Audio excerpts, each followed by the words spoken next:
صدر ذی وقار پیش کردہ قرارداد میں موجود لفظ ہم سے مراد آپ، میں اور ہم جیسے اس دھرتی پاکستان کے سینے پر بستے ہزاروں کروڑوں نفوس ہیں۔ آزاد سے مراد اپنی سیاسی، سماجی، معاشی، معاشرتی، اخلاقی، مذہبی غرض ہر گوشہ زندگی میں خود مختار و بے نیاز اور ہے زمانہ حال کا صیغہ۔ تو صدر ذی وقار یہ قرارداد ابھی اور اسی وقت رد ہوتی ہے کہ ہم سے مراد صرف وہ جغادری نہیں جو جب چاہیں جسے چاہیں ذاتی دشمنی کی بنیاد پر قتل کر ڈالیں اور پھر شارخ جدوئی کی صورت آزاد ہو جائیں۔ ہم سے مراد صرف وہ تقریب کے گماشتے نہیں جو سالوں سال اس ملک کو لوٹتے رہے اور پھر NRO لے لیں۔ ہم سے مراد صرف وہ وڈیرے زمیندار جاگیردار نہیں جو جب چاہے کسی کرن سانگڑی کو گھنگروؤں کی تھاپ میں مار ڈالیں۔ ہم سے مراد صرف وہ اربوں کھربوں کے مالک جنیجو، پلیجو، جدیجو، چوغری، خٹک، سردار اور چودھری نہیں، بلکہ ہم سے مراد وہ والد بھی ہے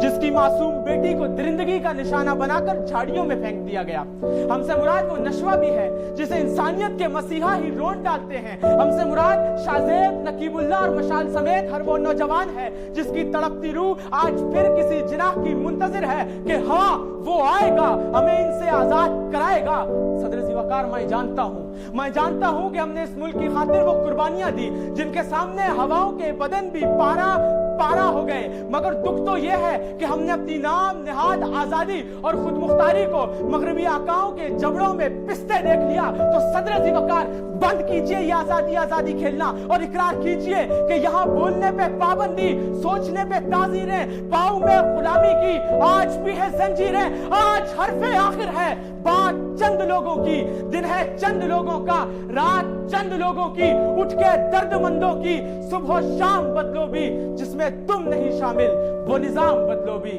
جس میں تم نہیں شامل، وہ نظام بدلو بھی۔ صدر ذی وقار ہم اپنے سیاسی نظریات میں غلام، انہی شعبدہ بازوں کے جن کے کھوکھلے نعروں پر ہم پچھلے 70 سالوں سے رقص کرتے آئے ہیں۔ ہم سماجی طور پر بھی غلام اسی فرنگی سامراج کے کہ آج ہم پرانی فرسودہ روایات کے پیروکار ہیں جس کی زندہ مثال جعفر آباد میں آگ کے انگاروں سے گزار کر انصاف کا جاہلانہ رواج۔ ہم معاشی طور پر بھی غلام اسی فرنگی سامراج کے کہ ہمارا ہر لیڈر کشکولے گدائی تھامے واشنگٹن کا طواف کرتا رہا۔ ہم معاشرتی طور پر بھی غلام اسی فرنگی سامراج کے جس نے ہم پر 90 سال حکمرانی کی اور آج 72 سال گزر جانے کے باوجود اسی کے چشمہ نکوش ہمارے ذہنوں میں اندھیرا کیے ہوئے ہیں۔ تو پھر صدر ذی وقار ثابت ہوا کہ ہم سیاسی، سماجی، معاشی، اخلاقی غرض ہر لحاظ سے غلام ابن